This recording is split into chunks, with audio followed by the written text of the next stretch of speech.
Hi, my name's Keziah. So who here has heard the term soy boy? I had to, and I didn't really understand the layers behind it. I had heard that soy had estrogen in it before and kind of just blindly believed that, um, and thought it wasn't necessarily the healthiest of the plant milks. But turns out I was pretty wrong, and that is actually misinformation. Um, and I think that kind of goes to show that you should not believe everything you hear, and also read more. So if you haven't heard about the soy boy conspiracy theory, it's basically this idea that if men drink or eat like soy products and are vegan or vegetarian or whatever, they will become more effeminate and liberal, um, and grow boobs. All fun stuff. Um, this is not true. Um, and it stems from misinformation and is also a little bit racist and sexist.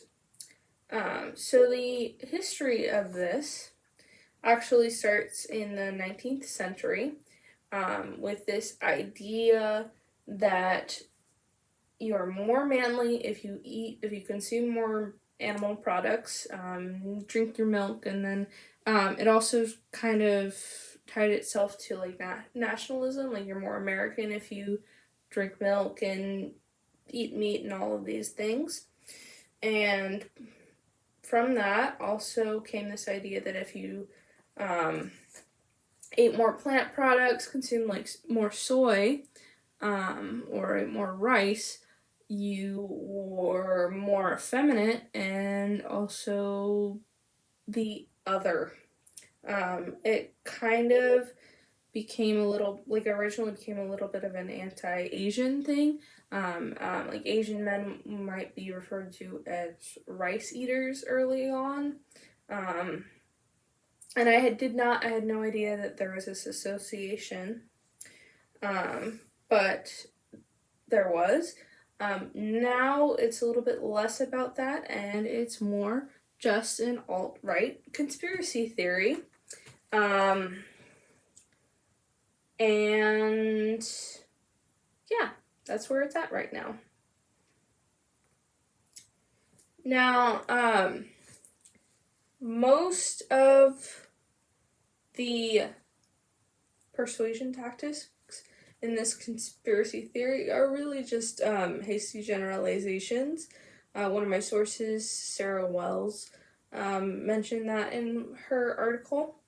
And there really isn't enough evidence to support that soy will cause men to like grow boobs and become more effeminate, or change their political ideologies at all.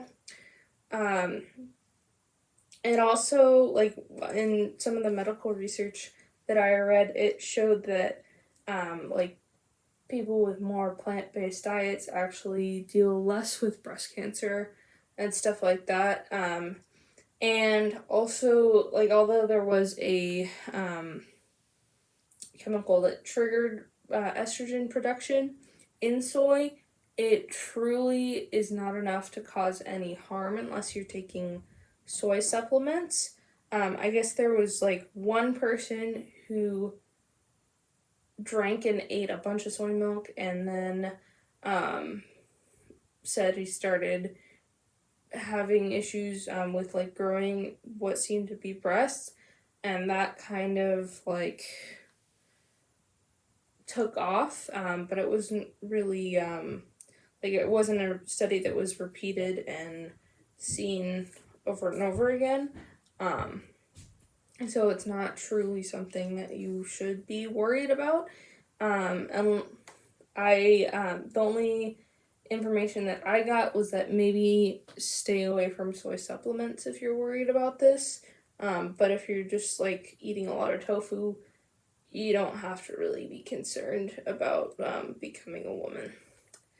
And my thoughts on this, I had absolutely no idea that this conspiracy theory had come from racism at all. Like, I didn't know that there was a bunch of anti-Asian propaganda about this, and I also have learned that I should not believe everything I hear when I hear random people saying, hey, soy milk is bad for you because it has estrogen in it. I should fact check stuff more often.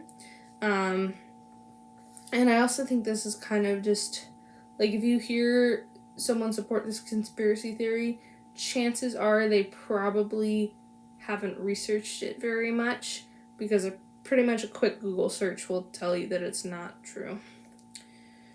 So my call to action for you is stop listening to other people. Even if you hear something over and over and over, it's probably not true.